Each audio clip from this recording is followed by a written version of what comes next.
Hi there everyone, Steve here. Really good to see you all again. Hope you've had a lovely weekend, whatever it is that you got up to. Now this evening we're joined as always by faithful Armand, but also behind me you can see a board.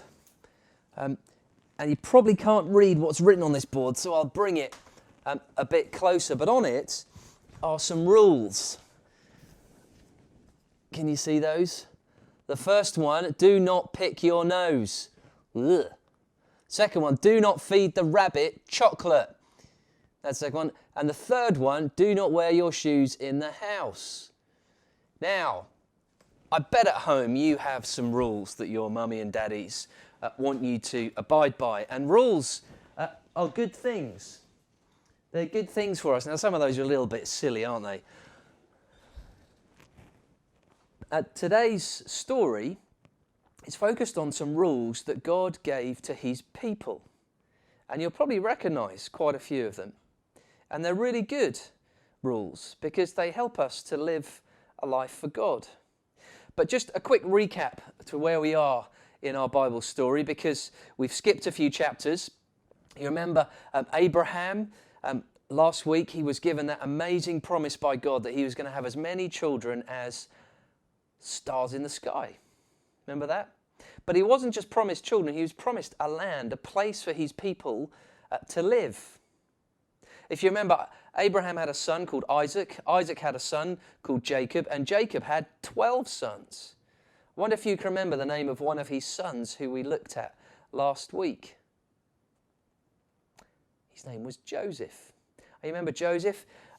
He wound up in Egypt, and so did his family after that. And then after that, Joseph's family grew and got bigger and bigger, and God's people grew in Egypt. But really sadly, there was a really nasty, bad ruler there called Pharaoh.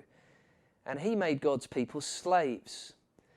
And God's people were finding it really hard, and they cried out to God, and God listened to them, and God rescued them from Egypt, this amazing, dramatic rescue.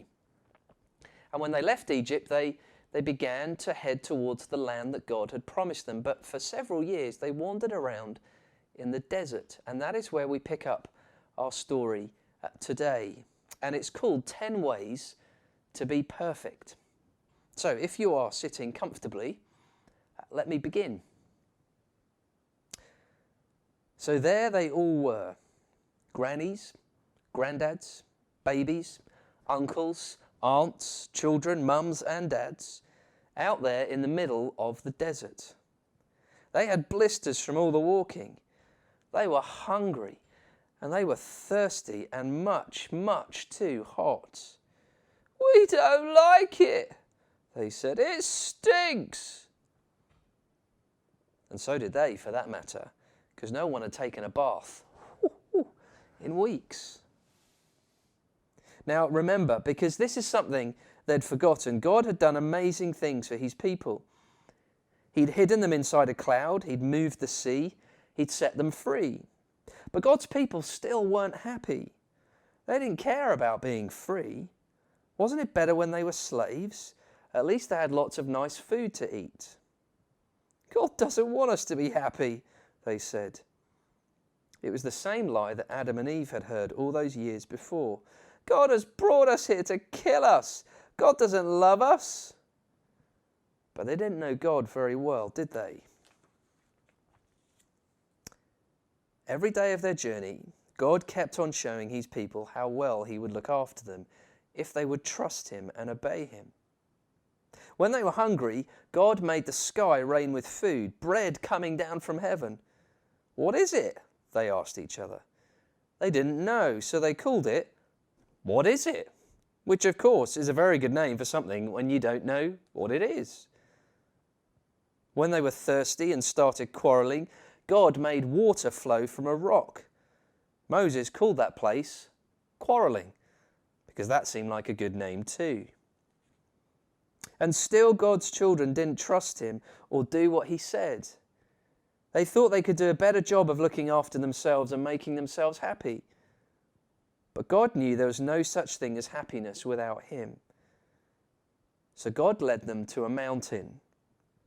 God wanted to talk to his people and show them what he was like.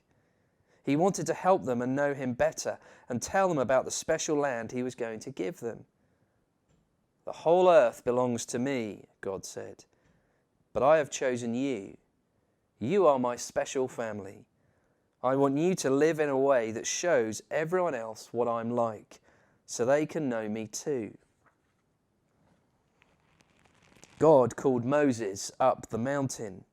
The great mountain shook, and a thick cloud fell, thunder roared, lightning crackled, and God gave Moses 10 rules called commandments.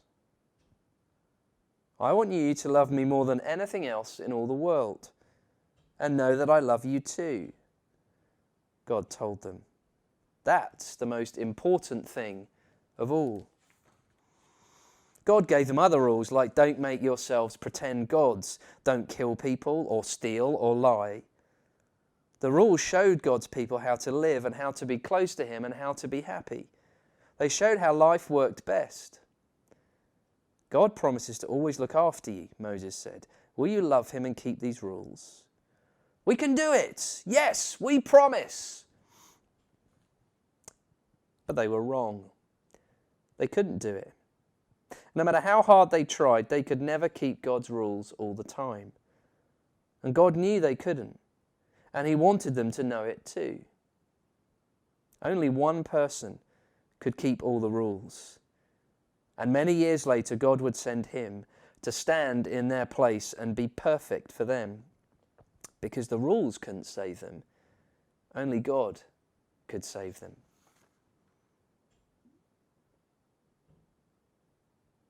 Well, do join in tomorrow evening for our next instalment of this wonderful story of God and his big rescue plan.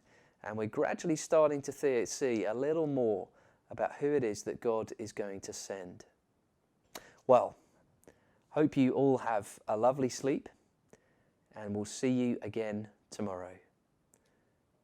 Good night.